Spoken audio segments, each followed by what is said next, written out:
The headlines of this hour on VTV News. The 8th plenum of the 13th Party Central Committee opens. Later on, businesses turn to domestic market to compensate for drop in export sales. And in our world news, September crash returns for the U.S. stock market.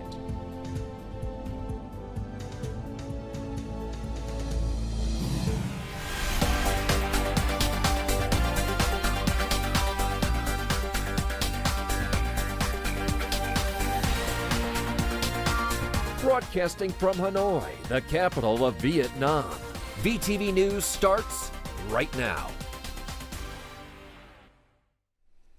Good afternoon. It is currently 3 p.m. local time and you're tuning into 30 minutes of VTV News. I'm Dylan Lei with the latest updates. Now, the 8th plenum of the 13th Party Central Committee opened in Hanoi on October the 2nd, chaired by General Secretary Nguyễn Phú Trọng. More on this in the following story. During the plenum, the committee will discuss the national socio-economic situation and state budget for 2023, as well as plans for 2024. They will also review the state budget and financial plan for the three-year period of 2024 to 2026 and establish a roadmap for implementing the new salary regime. The committee will assess the 10-year implementation of the resolution from the 5th plenum of the 11th Party Central Committee, which focused on various social policy issues during the 2012 to 2020 period. They will also evaluate the progress made in promoting the strength of the Great National Unity Bloc over a 20-year period, as outlined in the resolution from the 7th plenum of the 9th Party Central Committee. Furthermore, they will review the 15-year implementation of the resolution from the 7th plenum of the 10th Party Central Committee, which emphasized the importance of building a contingent of intellectuals during the period of national industrialization and modernization. In addition, the committee will assess the 10-year implementation of the resolution on national protection strategy in the new situation, which was adopted by the 8th plenum of the 11th Party Central Committee. Lastly, they will discuss personnel planning for the Party Central Committee in the 14th tenure, along with other important issues. Global fluctuations and negative external factors continue to have negative impacts on the implementation of Vietnam's socio-economic development tasks. The committee should focus on discussing and analyzing the achievements and limitations of 2023 in depth. We need to learn from our experiences and forecast the upcoming challenges with an objective and comprehensive spirit. General Secretary Nguyễn Phú Trọng emphasized the significance of personnel planning, stating that it serves as the foundation for all other personnel-related tasks in the upcoming term. He urged the Party Central Committee to prioritize a strong sense of responsibility when deliberating and making decisions on significant, intricate, and sensitive issues that are crucial to accomplishing the political objectives of the 13th Central Committee from now until the conclusion of its term. Starting in October, several new legal policies will come into effect. These include Decree 62 of the government, which supplements additional tasks and authorities for the steering committees for prevention and control of terrorism in the provinces and centrally run cities. Additionally, 10 circulars on the recruitment and promotion of civil servants and public workers will be abolished. Another policy, Decree 60 of the government, will also take effect this October. This decree states that cars can be recalled based on requests from manufacturers and inspection agencies.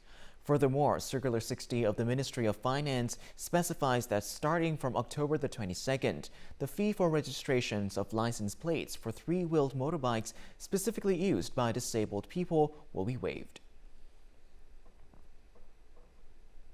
According to the General Statistics Office, the total state budget revenue in the past 9 months is estimated to be over $49.31 billion.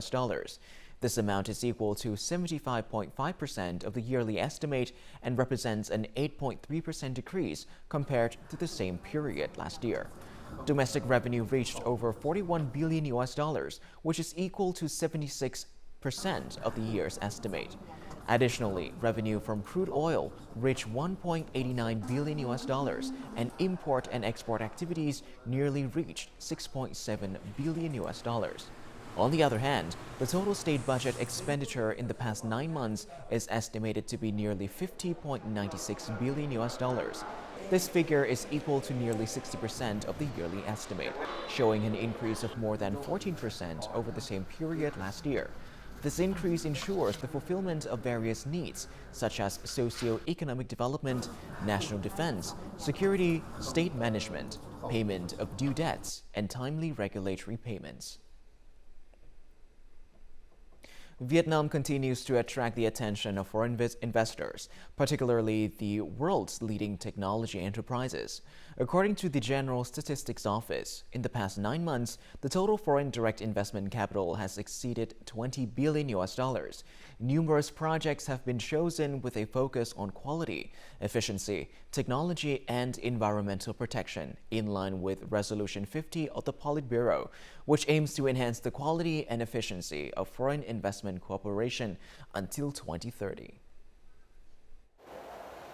This enterprise is testing its second factory in Thanh Hóa province with a total investment of 60 million US dollar. The factory is expected to start operating in October, fulfilling electrical wiring orders for new car models from Hyundai and Kia. Output has nearly doubled after just 9 months, with all positive trade indicators. Our green car production projects are also on the right track, meeting the requirements of long-term and sustainable development in Vietnam. By the end of September 2023, the total disbursed capital is expected to reach 16.6 billion US dollar, reflecting a 2.2% increase compared to the same period last year. The disbursed FDI capital is primarily concentrated in areas with strong connection infrastructure and a favorable business investment environment. Synchronous transportation infrastructure has increased the production capacity of industrial parks, making them the center of energy industry development and attracting many large-scale, high-quality investment projects. The amount of disbursed foreign investment capital has increased in recent months, indicating greater investor confidence in assessing opportunity costs and positive profit margins. According to experts, the outlook for attracting foreign direct investment this year is positive, as the number and value of new FDI projects are growing rapidly. Vietnam is still very attractive to foreign investors, very tightly integrated into Northeast Asian supply chains, which is extremely important. Multinational corporations' presence in high technology, automobiles, aviation, aerospace, and energy sectors not only expands production chains, but also involves in investments in establishing research and innovation centers in Vietnam. These outcomes represent concrete manifestations of the goals outlined in Resolution number 50 of the Politburo, aiming to enhance international competitiveness to attract high-quality foreign investments. In the current situation where purchasing power in Vietnam's main export markets has not yet recovered and orders have declined, many export businesses are seeking ways to stimulate domestic orders in order to partially compensate for the decrease in export revenue. However, the quest to conquer home turf also presents numerous obstacles and challenges, which necessitate businesses to make suitable adjustments in their sales strategy, as well as carefully select distribution channels and implement effective product promotion. After successfully exporting its coffee products to over 10 markets worldwide, this company has made the decision to promote its products in the domestic market. However, due to the brand's relative newness to domestic consumers, product promotion and marketing costs pose a significant challenge. For the Vietnamese market, we are focusing on selling our products on e-commerce platforms. This is our strategy to utilize the domestic market to offset the decline in export sales. In recent years, changes in people's consumption habits have opened up opportunities for seafood businesses to supply the domestic market with frozen products that were previously only exported. While product quality and design are not the main challenges, the distribution stage poses a significant obstacle. When participating in the domestic market, businesses must allocate resources to distribute to a large network of supermarkets located in many localities, which can be difficult for businesses that do not have enough resources or a network. The goal is that by 2030, modern trade will account for 38 to 42% of consumer activities. Currently, it is only 15 to 30%. This is an advantage for export enterprises with great potential in capital, technology, marketing knowledge, and good supply chain connections to claim a spot in the domestic market. According to experts, businesses should adjust their product structure to align with domestic tastes and consumption habits in order to better leverage the domestic market. Additionally, they should enhance brand promotion through cross-platform marketing campaigns. Since Sunday, Lạng Province has suspended the entry of vehicles carrying goods into the non-tariff area in Tân Mỹ Commune, Văn Lang District. Instead, all vehicles carrying goods to Hữu Nghị International Border Gate are now directed straight to the border gate for custom clearance. The non-tariff area is used to regulate the flow of vehicles carrying export goods during periods of high vehicle arrivals. However, since the end of September, the daily number of vehicles carrying export goods cleared through customs has reached 1,200. This has helped reduce the number of vehicles waiting in the non-tariff area to approximately 150 to 200 per day. Before we move on, let's have a look at the exchange rates between the Vietnam dong and some world currencies in today's exchange.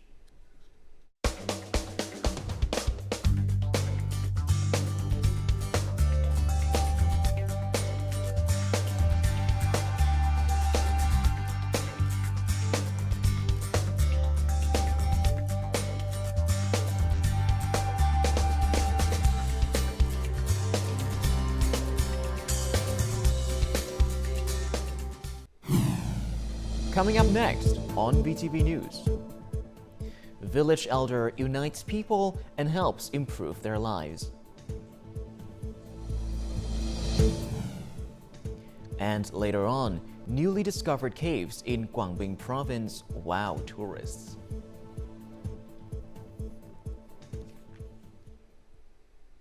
Moving on to other important updates, over the past few weekends, Ho Chi Minh City has experienced heavy floods due to a combination of rain and high tides above Alert 3 level. According to Sunday's records, numerous areas were flooded, causing severe disruptions in traffic flows and heavily affecting people's lives. Some notable affected areas include Highway 50, which passes through Bình Hưng Commune, Bình Chánh District, where floods even penetrated into people's homes, as well as Trần Xuân Soạn in District 7, Nguyễn Ngọc Cung in District 8, and Nguyễn Văn Luông in District 6.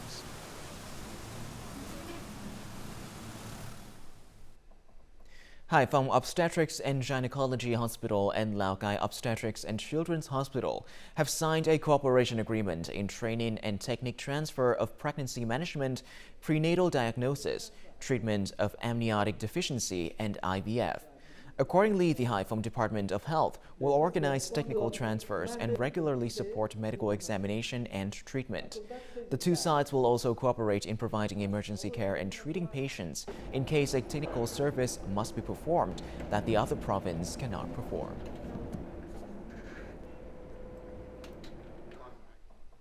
A mother and child who were sold to China over 5 years ago for approximately $556 have been successfully rescued by the Đắk Lắk Provincial Police in collaboration with other law enforcement agencies.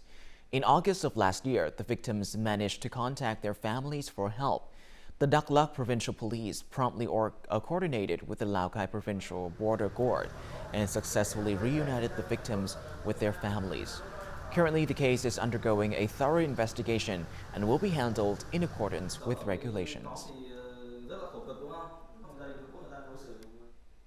In Tua B village, Dre Sap Commune, Krông Anna District, Đắk Lắk Province, there is a respected village elder who has earned the trust and love of the people for many years.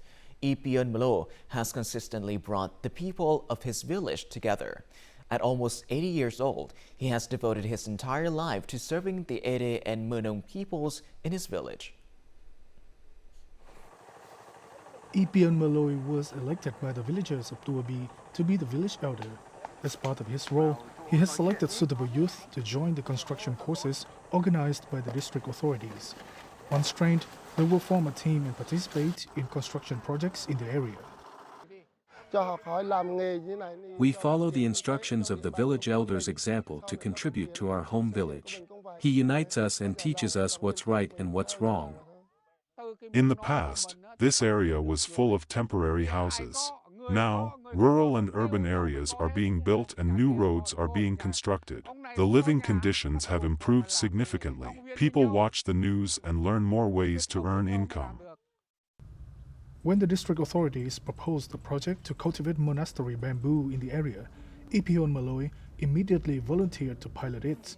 After 3 years, the model for growing monastery bamboo has been adopted throughout the entire village, providing a stable source of income for the villagers and helping them overcome challenging soil conditions. I'm pretty sure I couldn't have done it without the participation of my fellow villagers. Our solidarity gives us strength. The village elders play an important role in the mass mobilization work. Local authorities encourage them all to continue their activity so that they can become a driving force in helping implement the party's and state's policies. Many people never imagined that one day the village of Tuabi would have spacious houses and schools like it does now. The village elder has become the heart and soul of the village's cultural and spiritual life. Vietnamese circus artists have achieved success on the international stage at the Kazakhstan International Circus Festival and the International Circus Festival themed Without Borders in Russia. 2 Vietnamese circus artists won the gold and silver prizes, further solidifying the position of Vietnamese circus art in the international arena. More in the following story. Moments of Love is a double trapeze performance featuring Thanh Hoa and Hiền Phước, 2 aerial gymnasts and circus artists. This performance stood out among 15 other countries and won a gold medal at the Kazakhstan International Circus Festivals in July. 2 months later, it went on to win the silver medal and the award for the most popular performance at the International Circus Festival in Russia. I was determined to try my best to deliver impressive performances. For us, the bronze award was beyond our dreams, but when the time came for the award to be given, the feeling of joy was overwhelming. I almost cried. To achieve these results, these 2 circus artists put in a lot of effort by practicing and overcoming fatigue during their journey across different countries. As a result, it brought them pride when the names representing Vietnam were chanted by a large audience and their international colleagues. I just hope to bring the Vietnamese circus to the world to prove that our circus is also as good. That's what I want the most. Following 2 international circus festivals in Kazakhstan and Russia, 2 artists proceeded to showcase Moments of Love at an international circus event in Bulgaria. This further strengthens the position and image of the Vietnamese circus and promotes the country and its people.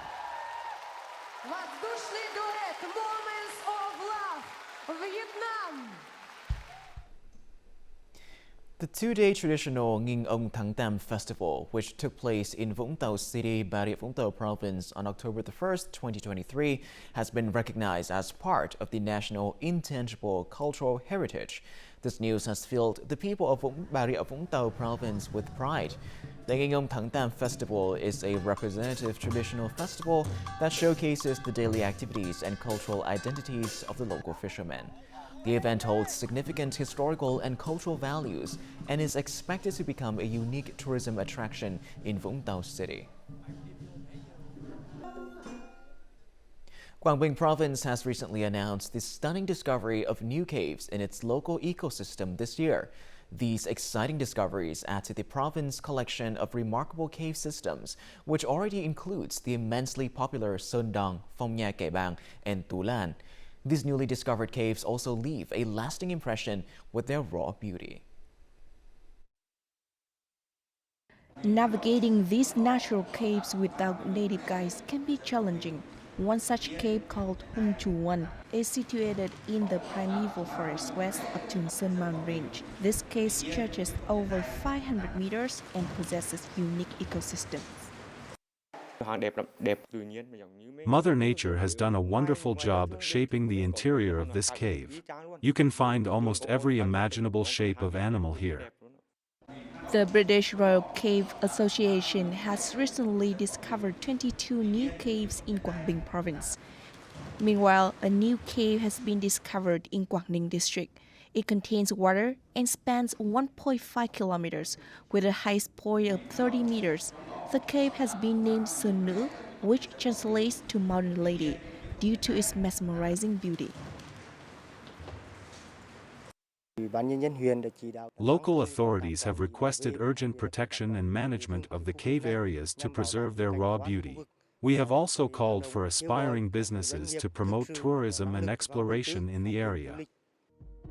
With over 400 caves discovered, Quảng Bình is known as the Kingdom of Caves. It is important to preserve and promote the beauty of newly discovered caves in Quảng Bình. Artworks depicting the Vietnamese countryside landscape continue to captivate spectators nationwide at the Sand and Shade exhibition in Ho Chi Minh City. These paintings are both inspirational and nostalgic, showcasing the rustic beauty of Vietnam's northwest mountainous region. There are 36 works of art on display, including 16 oil paintings that depict the northwest mountain landscape. These artworks capture the beauty of the blue sky, red leaf groves, thatched roofs, rivers, boats, mountains, and hills, allowing art lovers to feel transported to these locations. The colors in these paintings are in perfect harmony with each other. Vietnam looks so peaceful on canvas that I almost want to go on a trip to the northwest region to see it for myself. Even at the expense of human figure absence, this painter's nature arts are brimming with life.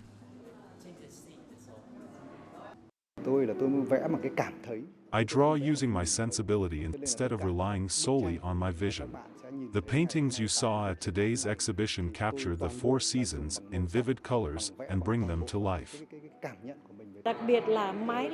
In most of his paintings, you can see greenery, meadows, and thatched roofs. The thatched roofs, in particular, represent a unique Vietnamese beauty that cannot be found anywhere else. The collection of 12 calligraphy-style zodiac signs will be unveiled to the public at the same event. The exhibition, Scent and Shade, will remain open until October 10th. Coming up next in our world news.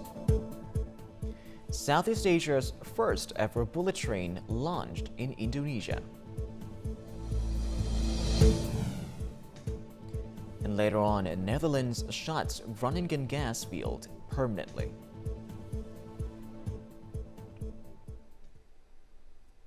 Moving on to our world news, Indonesia has officially launched operations for its first bullet train, making it the first in the country and in Southeast Asia. This newly inaugurated bullet train connects the capital city Jakarta with Bandung in West Java, which is Indonesia's second largest city. With a maximum operating speed of 350 kilometers per hour, the train is expected to significantly reduce travel times from 3 hours to under an hour. The high-speed trains have been modified to withstand Indonesia's tropical climate and advanced safety systems capable of responding to emergencies such as earthquakes and floods have been implemented. The total cost for the Jakarta-Bandung route was estimated at $7.3 billion, with the majority of the funding coming from China's Belt and Road Initiative. The Groningen gas field, Europe's largest natural gas field, has been officially shut down by the Dutch government due to concerns about earthquakes. Residents of the Groningen region have been complaining about low-magnitude quakes caused by drilling operations for over 2 decades. The definitive closure of the gas field marked the end of a practice that lasted for 60 years. Although the Netherlands had previously announced plans to close the field in 2018, the decision was not made until 2020 due to international pressure to provide more gas amidst the energy crisis caused by the Russia-Ukraine conflict. According to Shell, the gas extracted from the Groningen field has generated an estimated $454 billion in profits since 1963. September has historically been the worst month for the U.S. stock market, and September 2023 is no exception. Stock prices have recently crashed dramatically. Join us as we delve into the heart of the world's biggest stock market to understand the impact of what is known as the September effect. At the end of the last trading session in September, the market experienced significant losses for both the trading month and quarter. The Nasdaq Composite was down by 5.8% in September and by 4.1% for the quarter. The S&P 500 ended the month with a 4.9% decline and a 3.7% decrease for the quarter. In addition to September historically being the worst month for the market, industry experts have identified several leading factors contributing to the stock sell-off. I think right now we're still in this season of investors looking for reasons to take some profits. So for NASDAQ is outperformed the other indexes by a lot, primarily because it got hurt the most last year. And there's a lot of reasons right now that people can look at the strike, the pending government shutdown, potential fear of earnings, and I think a lot of it's due to also the Fed. The Federal Reserve's rate policy is believed to have a significant impact on the stock market until the end of the year. Investors are concerned that the rate hiking cycle will not near its end anytime soon. So I wouldn't be surprised to see a pop, but unless we get some reprieve on rates and oil, I think we're going to have a tough time sustaining any upward momentum into year end and into 2024 for that matter. The stakes are raised for the U.S. stock market towards year end and well into 2024. However, historically, stocks tend to go up following a month of steep declines. The S&P 500 index has jumped 7 times in October for 10 consecutive years. Turkey's warplanes have conducted raids on Kurdish targets in northern Iraq in response to a suicide attack in the capital, Ankara. The airstrikes destroyed about 20 targets belonging to the banned Kurdistan Workers' Party, or PKK, including caves, shelters, and depots. These strikes occurred shortly after a suicide bomber detonated an explosive device near a government building in Ankara, injuring 2 police officers. The Turkish Interior Ministry has identified one of the assailants as a PKK member, and investigations are ongoing to identify the others. President Recep Tayyip Erdogan condemned the attack, stating that those 2 threaten the peace and security of citizens will never achieve their goals. It is important to note that Turkey, the United States, and the European Union designated the PKK as a terrorist organization. And before I say goodbye, let's have a look at the weather forecast.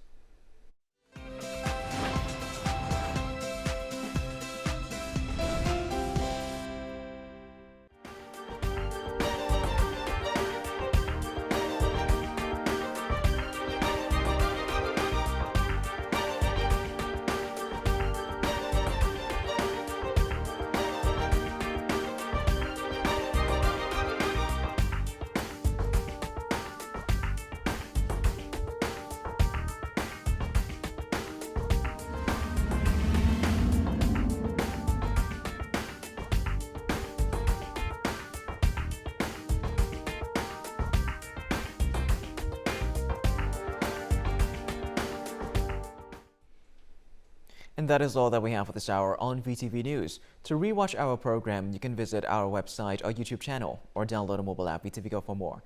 Thank you for watching, and goodbye for now.